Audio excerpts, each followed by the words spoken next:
Promise, maraming aaway nito sa akin. Joke. Sigurado narinig na natin tong kataga na to. Basta para kay Lord, para sa Panginoon. Pero ang tanong ko is, yung basta para kay Lord, bakit parang obligasyon na lang yan? Diba?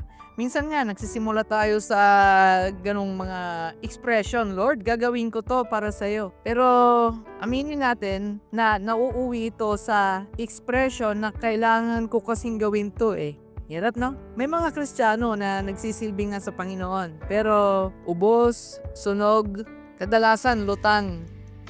Lutang? Ang ministry kasi nagiging schedule na lang, hindi na siya sacrifice. Ang pag-awit, nagiging rehearsal, hindi na reverence. Yung quote-unquote yung paglilingkod, naging panlabas na compliance na lang. Wala na yung talagang delight o yung desire na galing sa puso natin na para talagang maglingkod sa Panginoon. Ba, judgmental, baka isipin nyo ha. Tapos kapag pinayuhan kang mag-grow, ang sagot is, wala nang tanong-tanong. Basta para kay Lord ito.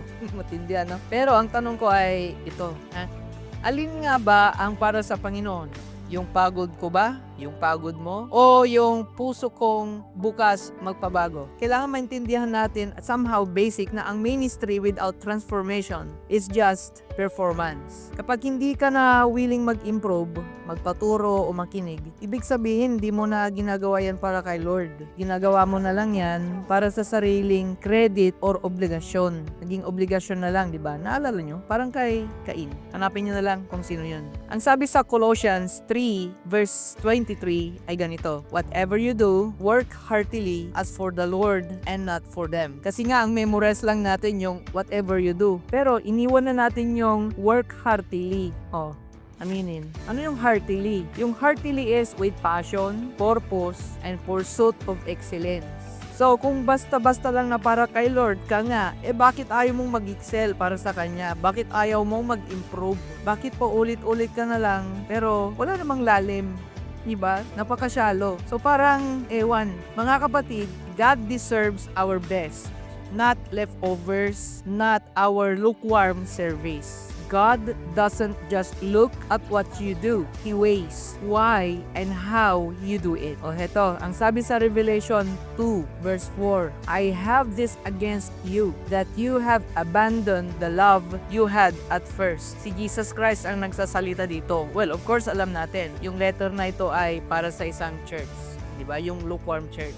Ngayon, pwedeng tuloy-tuloy ang ministry mo, pero wala ka na sa delight, wala ka na sa desire.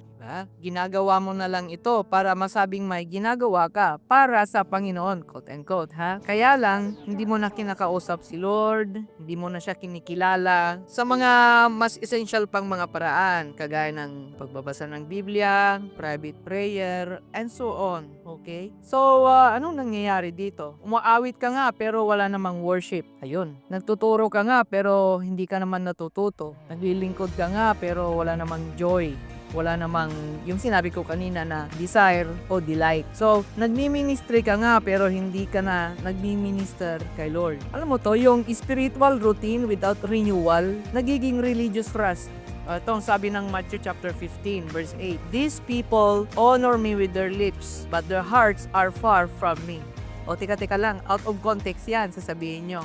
Ewan ko sa inyo. Kapag paulit-ulit na lang na walang puso, walang repentance, walang growth, hindi mo na ministry yan. Ritual mo na yan, mga pre. So, ano na ngayon? Kailangan nating mag-realign na instead of basta lang para kay Lord ang ating motto, mas magandang tanungin natin yung ating sarili. Na mas magandang magtanong din tayo for our own examination.